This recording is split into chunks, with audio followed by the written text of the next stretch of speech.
네, 안녕하세요. 모카 김한영입니다. 와, 자동차 업계 망하나? 뭐 이런 얘기가 나옵니다. 아니, 우리 국산차는 가격이 연식 변경에도 오르고 페이스리프트에도 오르고 신차나도 오르고 계속 오르기만 하는 거였잖아요. 낮춘 적은 한 번도 없다 이런 얘기를 했었는데, 그런데 그 콧대 높은 현대기아 국산차들이 일제히 가격을 낮춘다는 얘기가 나와요. 야, 이런 시대를 우리가 살고 있네. 안 그래도 지난번부터 저희가 자동차 가격 올려도 너무 올린다 이러면서 계속 지적해 드렸죠. 사상 최대 실적, 최다 판매 이런 것들 계속 믿고서 가격을 올리는데, 이러다 민심이 돌아서면 판매량이 급감하는 거 이거 순식간이다 이렇게 말씀드렸었죠. 그런데도 불구하고 구형 산타페 이거 작년에 얼마 올렸습니까? 120만 원을 올렸습니다. 아무 이유 없이 연식 변경만 하고서 120만 원을 올리는 거 이게 말이 되나? 그러면서 올해 신형 산타페가 나오니까 가격 인상 별로 안 했네 이런 느낌을 주려고 일부러 괜히 올렸다 이렇게 말씀하시는 분들도 계시더라고요. 그럴듯해요. 그리고 올 상반기에 니로 EV 이것도 그냥 연식 변경하는데 괜히 200만 원 올렸습니다. 그래서 그 전까지는 굉장히 경쟁력이 있었는데 200만 원 올리고 나니까 잠깐 니로 EV가 코나 EV보다 훨씬 비싸네 이런 느낌이 돼버렸어요. 근데 5월쯤에는 셀토스가 인상되는데 셀토스는 갑자기 기존에 올려보니까 야 이거 안되겠네 하는 느낌이 들었는지 30만원만 올렸습니다. 30만원 올렸으면 괜찮은 건가? 사실은 올리지 않았어야죠. 이거 올린 것도 조금 부담스럽긴 합니다. 여튼 재작년부터 올 상반기까지 자동차들 별로 바꾼 것도 없이 그냥 연식만 바꾸고 가격을 그냥 올렸어요. 이런 식으로 계속 올렸는데 드디어 변화가 보이는 것 같습니다. 이제는 연식 변경하는 차들 가격을 그냥 동결하고 있고요. 심지어는 인하까지 하고 있는 국산차가 쏙쏙 등장하고 있다고 하는데요. 어떤 차가 가격을 얼마나 내렸는지 오늘 이 얘기 빠르게 살펴보시죠.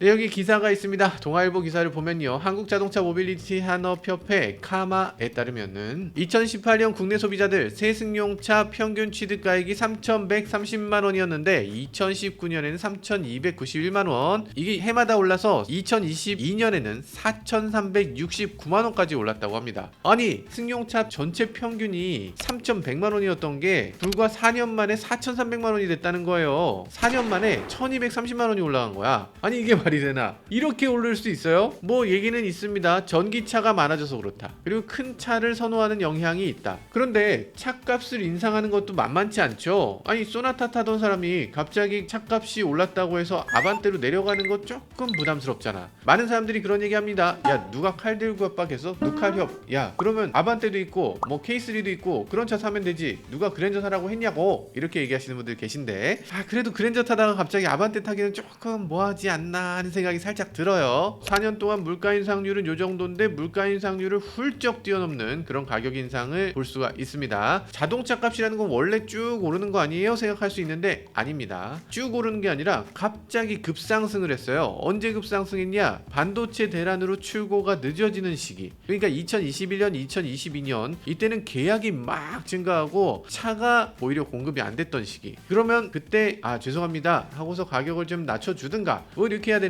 옛날에 그런 거 있었잖아요. 관광지 같은데 바닷가에 해변에 사람들이 막 늘어나면 민박하시는 분들이 1박에 50만원입니다 이러면서 갑자기 올려받는 거, 이런 올려치기 같은 행동을 자동차 회사들이 했다는 거죠. 아니 공급이 늦어졌다고 가격을 올리는 게 말이 되나? 그래서 그 결과 어떻게 됐느냐? 아니 공급은 많이 못했는데 현대차 사상 최대 이익을 올렸습니다. 이익률을 보면 오 세상에, 뭐 테슬라예요? 아니 기존 가솔린차 메이커가 이익률을 이렇게 올린다는 게 말이 됩니까? 너무하는 거 아니냐고. 물론 수요와 공급에 의해서 가격이 결정되는 건 맞죠. 근데 공급이 잘 안 되는 상황을 틈타서 거기서 가격을 훅 올리겠다. 지금 테슬라가 시가라고 욕했는데 사실 진짜 시가는 현대차였죠. 테슬라 같은 경우는 내가 주문을 그때 했으면 그 가격에 어쨌든 살 수 있습니다. 가격이 오른다 하지만 내가 주문한 시점 가격에 주는 거죠. 근데 현대차는 가격이 오른다 하면서 계약한 사람들 모두 가격을 올려서 받았어요. 나는 차 가격이 3천만 원이라고 해서 샀는데 죄송합니다 고객님 저희 4천만 원 냈어요. 1천만 원 더 내세요 하면 1천만 원을 더 내야 돼요. 이게 무슨 계약인가? 계약을 이런 식으로 하는 게 어딨어요? 계약했으면 그 가격에 차를 줘야지. 이러면 무슨 계약이야? 아니 이거를 그냥 보고만 있나? 공정위가 이거 보고 있습니까? 계약을 한 가격에 줘야지. 쇼핑몰에서 물건 살 때도 3만 원이군요 해서 물건 샀는데 죄송합니다 갑자기 4만 원이 됐어요. 만 원 더 넣으세요. 이러면 그거 정상입니까? 그거 이상한 거잖아. 당연히 자동차도 이상한 거죠. 근데 올해는 반도체 대란이 끝났잖아요. 그러면서 경기 침체가 한 번에 왔습니다. 그러니까 당연히 문제가 됐지.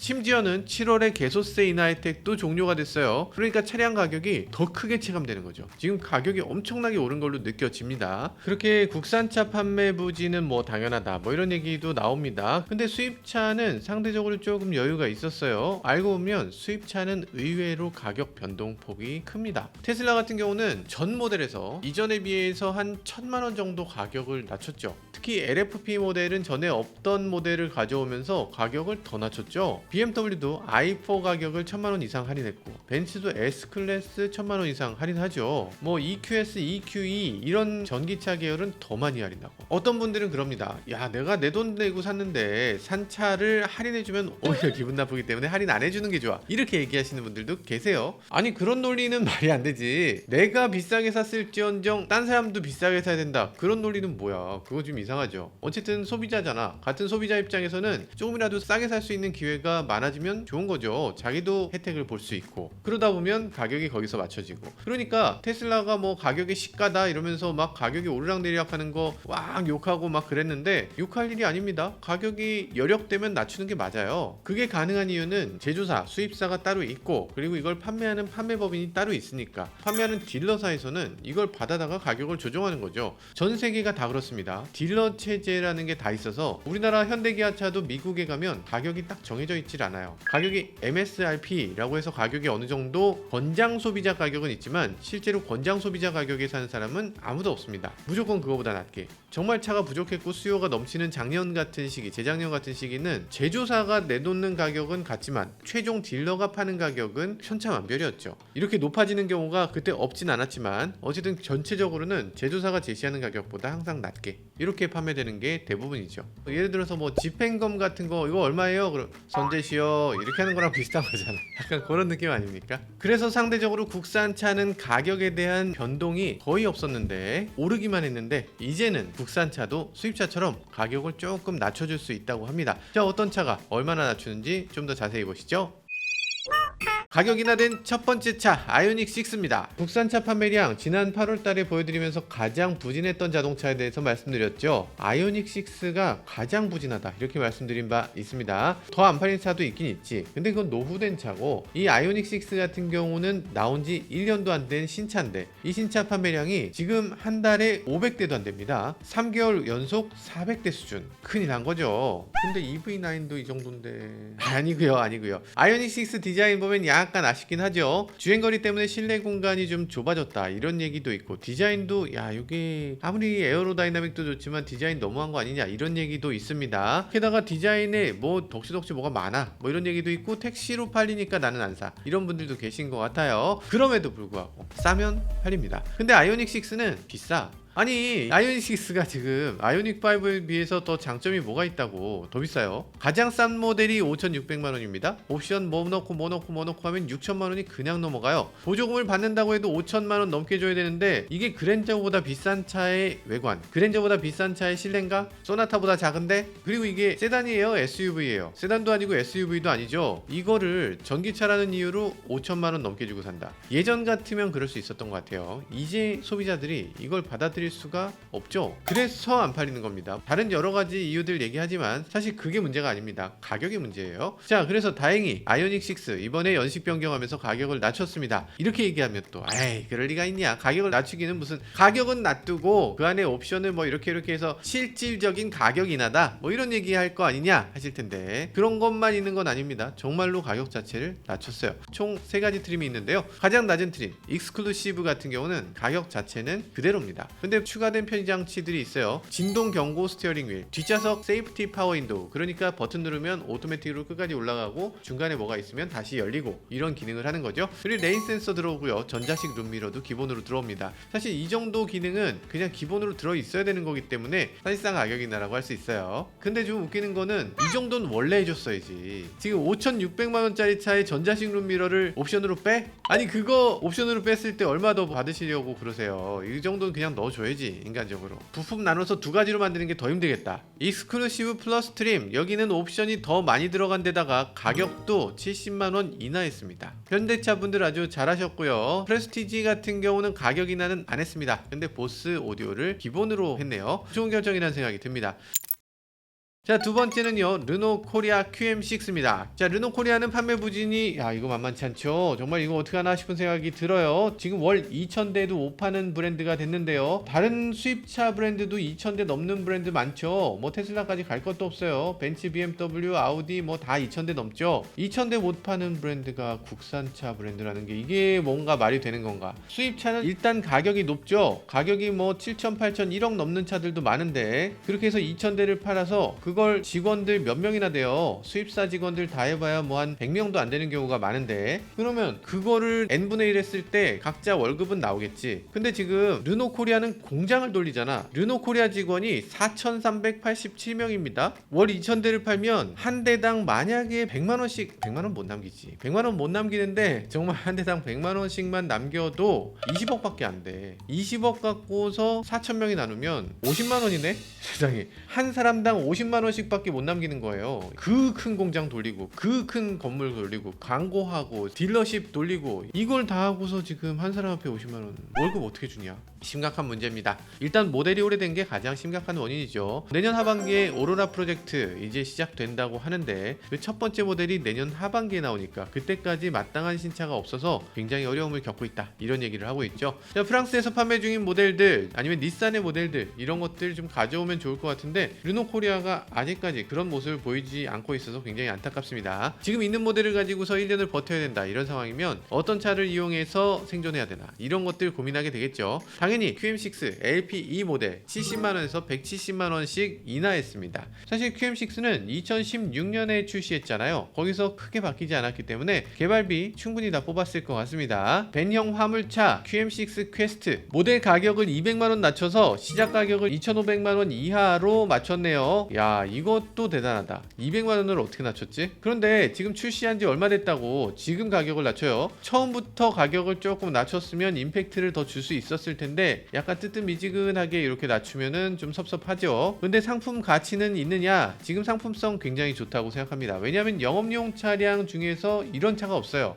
벤인데 벤 느낌이 거의 안 나고 자가용으로도 어느 정도 쓸 수 있고 그러면서 짐도 많이 실을 수 있고 LPG기도 하죠. 괜찮지 않습니까? 그래서 괜찮은 모델이고요. 계속 가격을 낮출 수 있는 여력도 있기 때문에 우리나라 자동차들 판도를 좀 바꿀 수 있는 그런 자동차가 될 것으로 기대해 봅니다. XM6, XM3 같은 경우도 뭔가 특단의 조치가 필요해 보이죠. 여러가지 마케팅들을 더 해줬으면 좋겠고요. 가격도 좀 인하를 해주면 좋겠습니다. 요즘 세상에 가격 인하만큼 임팩트가 큰 마케팅도 없거든요. 가격 인하, 할인 판매 이거 세게 해주면서 소비자들에게 뭔가 충격을 전해줄 수 있는 그런 정도의 가격 인하를 한번 해주면 어떨까 하는 생각이 드네요. 좀 손해라도 일단 공장은 돌아야지. 사실 저는 지금 XM3 같은 차는 이렇게 팔려서는 안 될 차 같아요. 정말 잘 만들어진 차고 상품성도 좋은데 가격 조금만 더 조정하고 상품성 조금만 더 보강하면 충분히 잘 팔릴 수 있을 차로 보여집니다. 저는 마스터 같은 차는 르노에서 꽤 팔릴 수 있을 차 같은데 이걸 왜 못 파는지 모르겠어요. 짐을 저렇게 잔뜩 넣을 수 있고 가격도 그런대로 괜찮고 이걸 왜 못 팔지? 가격 인하되는 차 세 번째, 토레스입니다. 토레스는 출시 1년 만에 처음으로 연식 변경을 했어요. 출시하고서 아주 선풍적인 인기를 끌었죠. 저희도 조회수 달달했습니다. 아주 좋은 차였는데 그리고 관심도 많고 디자인도 좋고 무엇보다 쌍용을 되살리고 KG그룹이 인수하게 된 결정적인 차였죠. 만약에 토레스가 없었으면 KG그룹이 쌍용을 샀을까? 안 샀죠. 그래서 지금 토레스야말로 쌍용을 기사회생시킨 구세주 같은 자동차예요. 그런데 문제는 판매량이 떨어지고 있습니다. 그래서 이번에 연식 변경을 하면서 가격을 조금 낮추고 그러면서 기본 품목은 더 챙겨줘요. 그래서 상품성이 크게 좋아졌다는 얘기를 하는데요. 2,852만원에 팔리던 기본 트림이 55만원을 더 저렴하게 낮춰서 2,792만원이 됐습니다. 2,792만원 괜찮잖아요. 괜찮지 않습니까? 저렴하다고 해서 장안의 화제가 됐던 트랙스의 가장 높은 트림이 RS인데 그게 2,780만원이에요. 트랙스하고 비교했을 때 차는 훨씬 크고 기능 훨씬 많은데 가격 차이가 없어. 이 정도면은 상품성 어마어마하다고 봐야죠. 이번에 또 추가된 것이 있습니다. 오토 라이트 컨트롤, 자동으로 어두워지면 불 켜지는 거, 우적 감지 와이퍼, 비 오면 적정한 속도로 자동으로 닦아주는 기능, 스마트 하이빔, 건너편에 차가 오면은 낮춰주고 차가 없으면 하이빔을 켜주는 기능, 그리고 스마트 미러링, 이 핸드폰에 있는 기능을 디스플레이에서 볼 수 있도록 하는 거, 스마트 키 시스템 이런 것들을 다 기본으로 넣어줍니다. 그냥 들어있어요.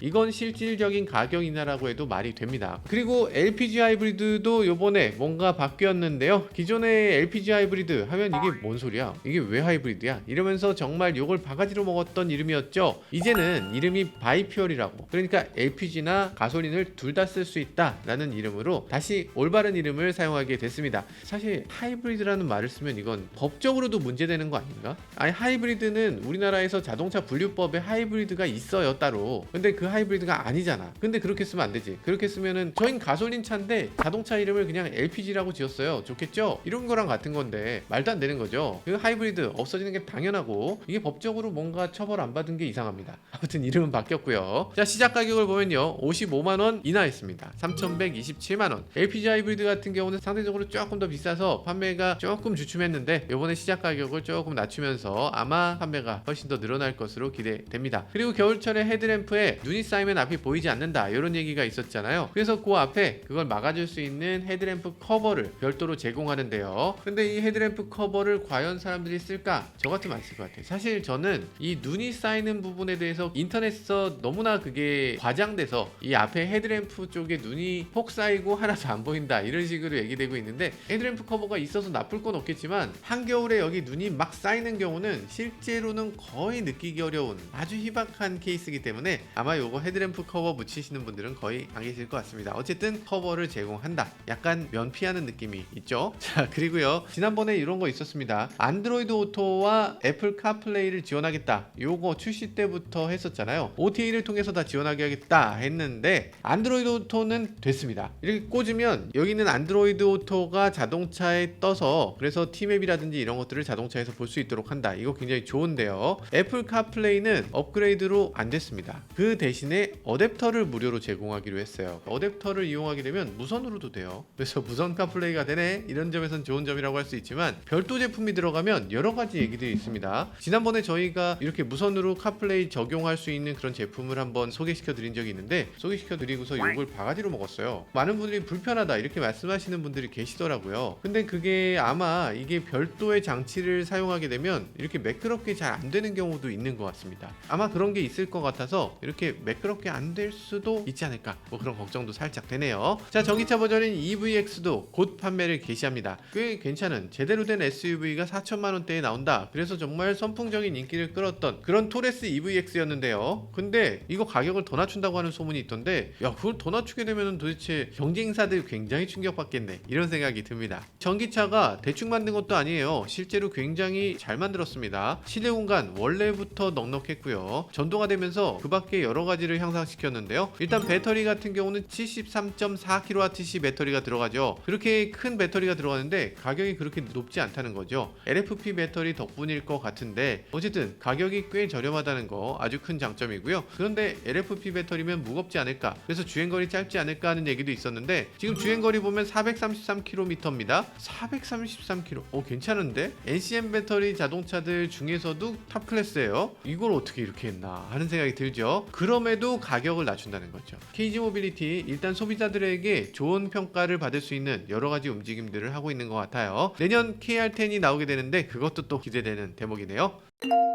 네, 드디어 국산차도 가격 인하를 시작했습니다. 이거 뭐 그렇게 많은 차 정도 아니고 가격 인하 폭도 기대보다 그렇게 큰 건 아니에요. 그럼에도 가격 인하를 했다는 게 중요하죠. 그러니까 가격 인하를 하고 거기서 소비자들이 더 많이 반응하고 이런 것들을 보게 되면 다른 회사들도 도미노처럼 이렇게 서로 가격을 더 많이 인하하게 되지 않을까, 그런 기대도 하게 됩니다. 뭐 테슬라라든지 이런 자동차들 엄청난 가격 인하, 생산 방식을 바꿔서, 생산 공장을 바꿔서, 아니면 뭐 배터리를 바꿔서 차가 나오는 중간에 갑자기 엄청난 양의 가격 인하를 하잖아요. 이런 것처럼 큰 폭은 아니지만 국산차도 이제부터 변화를 시작해서 앞으로 더 큰 가격 인하, 더 많은 차에 가격 인하를 해주면 좋겠다는 생각이 듭니다. 그리고 지금 소비자들 굉장히 힘든 상황이잖아요. 경기가 이렇게 안 좋은데 자동차 회사들 그동안 가격 계속 높이기만 한 거, 이거 조금 마음에 걸리지 않습니까? 마진이 이렇게 많고 정말 이익률이 이렇게 높으면 가격 인하를 같이 해서 그 고통을 좀 분담하려는 노력, 그런 걸 해주셔야죠. 그래야 이 회사 굉장히 상업적이고 자기만 하는 줄 알았는데 우리하고 이렇게 고통을 분담할 줄 아는 이런 좋은 회사구나, 이러면서 우리나라 자동차 회사들에 대한 이미지도 훨씬 더 좋아지지 않을까요? 지금까지 저는 모카 김한영이었습니다. 감사합니다.